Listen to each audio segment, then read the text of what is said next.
After Modi's visits to Moscow and Kyiv, Doval and Jaishankar now step up their travel to discuss the Russia-Ukraine conflict. Does India actually have a proposal to play peacemaker in Europe's war? What's the precedent to it? And is there space for New Delhi to de-escalate the crisis?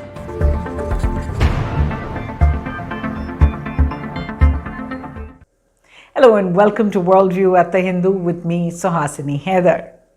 Now, about 2 weeks ago here on Worldview, we had reported on Prime Minister Modi's mission to Kyiv.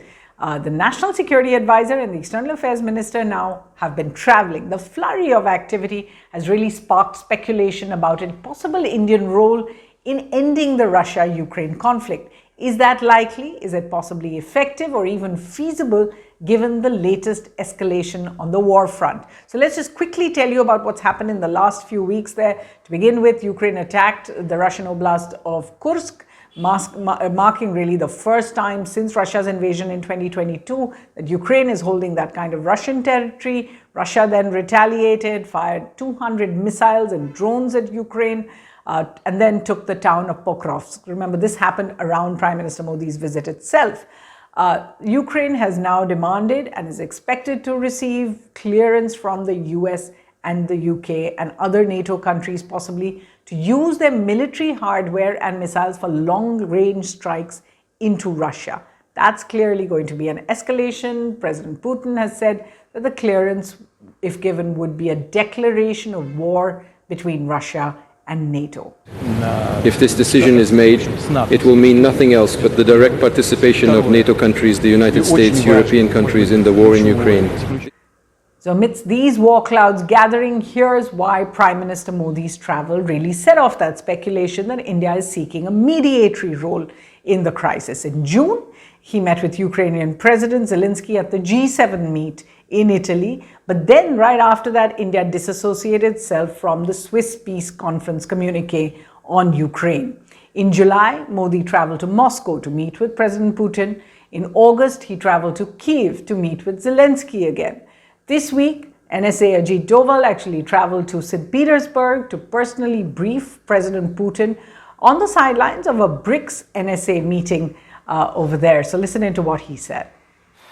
As Prime Minister told you during a telephone talk that he was keen to brief you about his visit to Ukraine and his meeting with President Zelensky. And he wanted me to come specially and personally and brief you about the talks. The talk was in a very close format. It was only the two leaders. He had his two persons with him. I happened to be with the Prime Minister. So I was a witness to me, sir. I attended that conversation. Meanwhile, Jaishankar, the foreign minister, traveled to Saudi Arabia, to Germany, and to Switzerland. In fact, I was in Berlin and was able to ask him and German Foreign Minister Baerbock just what the plan was. It is good to have this same foundation, that is democracy. We talked about our different roles and how we can contribute to peace, and my Indian colleague will be able to say more about the perspective of the Indian government, of course. That negotiations are the only way forward. At some point, there has to be negotiation. When there is a discussion, we also think it is essential to have Russia in it. Otherwise, the discussions don't, gain further movement. And where India is concerned, I think it's up to what the two parties want. We continuously talk to them. In fact, perhaps you're aware that our National Security Advisor just went to Moscow in the last few days. Later in September itself, Modi will head to New York for UN meetings and Wilmington for the Quad Summit. So he's also expected to meet President Zelensky once again over there. In October, Modi will go back to Russia for the BRICS summit, and he has a bilateral meeting with Putin on October the 22nd, right after which he'll come back to Delhi and host German Chancellor Scholz in India. It's for an intergovernmental meeting, but of course many discussions about Russia and Ukraine. So what are India's options if it is in fact undertaking this kind of a peace effort? To begin with, one option, as one of a handful of countries whose leader has traveled to both capitals, Moscow and Kyiv, India has been saying it's happy to convey messages between Putin and Zelensky. It has done so in the past couple of years, for example, with the Turkish grain initiative, as well as nuclear safety issues over Zaporizhzhia. In an interview to The Hindu, the Ukrainian ambassador to India, Dr. Polishchuk, said that India can, of course, play a much bigger role than just being a postbox. The next option would be for India to have a peace proposal of its own. At present, there are several. There's a 10-point proposal by Zelensky that Russia has rejected, and then there is a 2-point proposal by Putin that Zelensky has rejected. There's a 6-point Brazil-China proposal that calls for a Russia-Ukraine summit. Zelensky has recently rejected that as well. So can an Indian proposal now find favor with all of them? Third, thus far, Jaishankar has said India has a 4-principle position. 1, this is not the time for war. Prime Minister Modi has said it as well. 2, there's no solution on the battlefield, so dialogue and diplomacy is a must. 3, that Russia must be at the table for talks. And 4, that India is concerned about the consequences of the war and ready to support peace efforts. Remember, this is a huge shift from 2022 when Jaishankar had said Europe must get out of the mindset that its problems are the world's problems. Fourth, another option is for India then to actively jump in, to mediate or to host the next peace summit even in India. That would include both Putin and Zelensky. In fact, this week, the German Chancellor actually said that Russia should be a part of the next round of peace talks.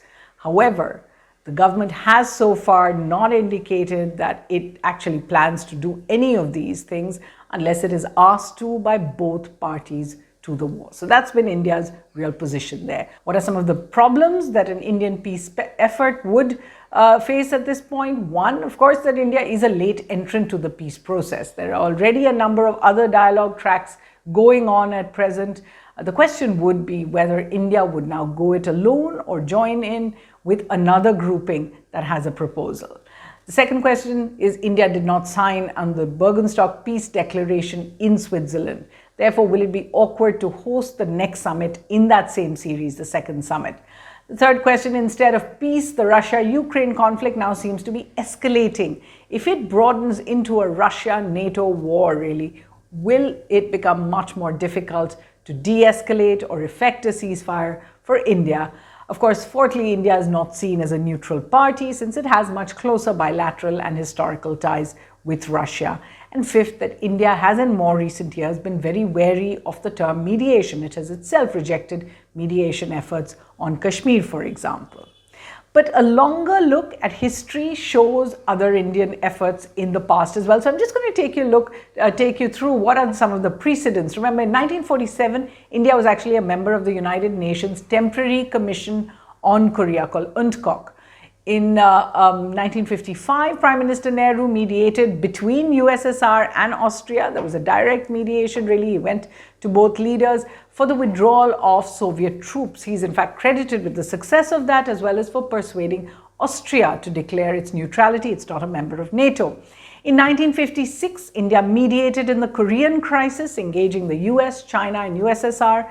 And then to Vietnam, India was the co-chairman of the International Commission for Supervision and Control. This was in the 1950s and in the 1960s. Of course, after the US withdrawal from Vietnam, in 1979, after China invaded Vietnam, Foreign Minister at the time, Vajpayee, called off his Chinese visit. He actively supported Vietnam. In fact, on other invasions by the Soviet Union and then on Russia into Hungary, Czechoslovakia, and Afghanistan, India has really abstained on UN resolutions, privately counseled restraint, and been critical. When it came to US invasions of Iraq, the Gulf War Part 2 in particular, Afghanistan, and then the NATO interventions in Libya, India has been more openly critical and on occasion has even passed parliament resolutions against them. So amidst all this, what's Worldview's take? India's decision to consider entering the peacemakers' fray on the Russia-Ukraine conflict would definitely be a laudable effort, albeit a bit late. If New Delhi does decide to mediate, it will require some heavy lifting by Prime Minister Modi and his diplomats in terms of travel to both capitals and conveying some very sharp messages between them. Certainly a considerable use of India's goodwill and its resources, and many might feel that those are perhaps used better elsewhere, even in India. The task is set to get more complex with the US and Ukraine now threatening to support, US and UK now threatening to support Ukrainian airstrikes on Russia, and then Russia's possible pushback to NATO countries. So India will have to step lightly to avoid setting off geopolitical minefields. Time for some worldview recommendations, and these are some of these books I've spoken about before. One is called Perilous Interventions, The Security Council and the Politics of Chaos. This is by Hardeep Puri, a former Indian diplomat, now a minister. A second book, Russia-Ukraine War, The Conflict and its Global Impact by Ajay Singh gives you the Indian perspective. New Cold Wars, China's Rise, Russia's Invasion and America's Struggle to Defend the West by David Sanger is a very interesting book. Then there's a book to come out called Punishing Putin Inside the Global Economic War to Bring Down Russia. This is by Stephanie Baker. It comes out later this month, so watch out for it. A book called Understanding International Conflict and Mediation looks at various examples of this kind of mediation by Charity Butcher and Maya Carter. They've edited it. And then a book that's really been a personal favorite. I've read it many times, go back to refer to it, talking about particularly that period of India's more mediatory history, if you like. It's called A Life in Diplomacy by Maharaj Krishna Rasgotra, M.K. Rasgotra, India's former foreign secretary, who actually turns 100 years this week. So all our wishes to him, and from the team at Worldview, thanks for watching.